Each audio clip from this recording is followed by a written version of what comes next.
Vittorio Sereni, vita e opere.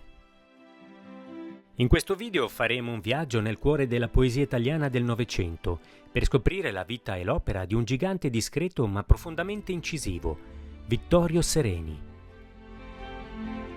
Nato a Luino, sulle rive del Lago Maggiore il 27 luglio 1913, Sereni ha intrecciato la sua esistenza con la storia del suo tempo, trasformando le esperienze personali in versi di una bellezza e profondità rare. L'infanzia e la formazione, le radici di un poeta. La sua infanzia a Luino fu un periodo felice e sereno che lasciò in lui un segno indelebile e creò un legame profondo con il paese natale. La geografia del luogo, la vicinanza al confine svizzero, le atmosfere e i paesaggi del lago divennero veri e propri topoi della sua poesia, presenti con grande forza soprattutto nella sua prima raccolta, Frontiera, e riaffioranti anche nelle opere successive. Nel 1924 la sua famiglia si trasferì a Brescia per permettergli di frequentare il ginnasio e il liceo, dove si distinse per la sua brillantezza negli studi. Fu qui che il giovane Vittorio iniziò a coltivare la passione per la scrittura, riempiendo quaderni segreti di poesie, e sviluppò un forte legame con la città. Il percorso di studi continuò a Milano, dove nel 1932 si trasferì con la famiglia per frequentare l'università. Inizialmente iscritto a giurisprudenza, passò dopo soli 6 mesi alla facoltà di lettere e filosofia. Qui, nel fervido ambiente culturale milanese, entrò in contatto con figure che avrebbero segnato il suo percorso, come Antonio Banfi, con cui si laureò nel 1936, e altri giovani intellettuali come Luciano Anceschi, Antonia Pozzi e Salvatore Quasimodo. In questi anni iniziò a pubblicare le sue prime poesie, tra cui Terre Rosse, Lo Scriba, Inverno a Luino e Concerto in giardino. Presto divenne anche redattore della rivista Corrente di Vita Giovanile, fondata da Ernesto Treccani. La guerra e la prigionia, una svolta esistenziale e poetica. La sua vita fu poi bruscamente interrotta dalla Seconda Guerra Mondiale. Richiamato alle armi nel 1939 e poi nel 1941, Vittorio Sereni fu fatto prigioniero in Sicilia nel luglio del 1943 e trascorse 2 anni in prigionia in Nord Africa, facendo ritorno a casa solo nel luglio del 1945. Questa esperienza drammatica fu il crocevia della sua poetica. Il diario d'Algeria, pubblicato nel 1947, non è solo una cronaca della prigionia, ma si eleva a vera e propria allegoria esistenziale e storica. Sereni rende in versi il senso di alienazione e l'impossibilità di partecipare alla resistenza che si organizzava in Europa, trasformando la sua condizione di prigioniero in un simbolo della condizione umana di estraniamento dal mondo. Il suo linguaggio poetico, pur mantenendo tracce dell'ermetismo delle prime opere, si fece più aderente alla realtà, segnando un superamento di quella fase stilistica. Il ritorno a Milano e la maturità poetica. Dopo il ritorno in patria, Sereni riprese l'insegnamento a Milano. Tuttavia, nel 1952 scelse di lasciare la cattedra per dedicarsi al mondo dell'industria e dell'editoria, entrando prima nell'ufficio stampa della Pirelli, dove rimase fino al 1958, e poi assumendo la direzione editoriale della prestigiosa casa editrice Mondadori.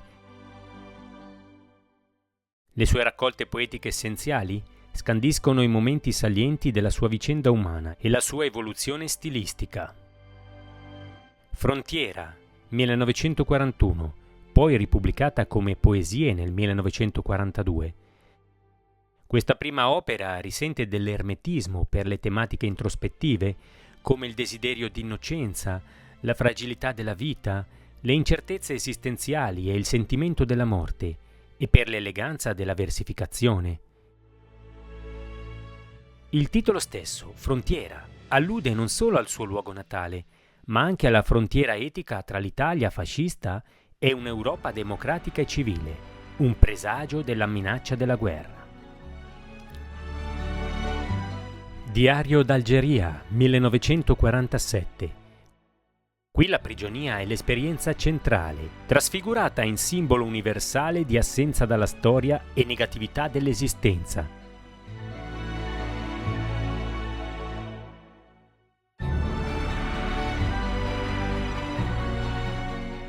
Gli strumenti umani, 1965.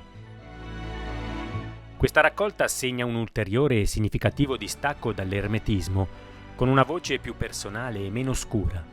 Ambientata nella Milano industriale degli anni 60, affronta temi come l'alienazione dell'industria, i costi umani dello sviluppo capitalistico e il confronto con la morte. Sereni esplora l'impotenza dell'intellettuale di fronte a una realtà che mura l'individuo nel lavoro e in reparti di lavorazione definiti assettici inferni. La sua poesia, pur non essendo apertamente politica, diviene una profonda interprete della vita borghese italiana nel passaggio all'ultimo capitalismo. Stilisticamente si avvicina alla prosa e al parlato, arricchendo il suo linguaggio con registri più quotidiani, influenzato da maestri come Montale e Saba, con cui ebbe anche un carteggio. Stella variabile, 1979, edizione definitiva 1981. La sua ultima grande raccolta intensifica le tematiche precedenti con una maggiore spinta metafisica. Il tono si incupisce, riflettendo un'amara riflessione sulle occasioni perdute della vita. Il titolo stesso esprime la sua difficoltà a capire il mondo e la ricerca di nuovi e nascosti significati in una condizione dimidiata e infelice. La poesia di Sereni, in generale, è caratterizzata da importanti spinte verso una dimensione narrativa.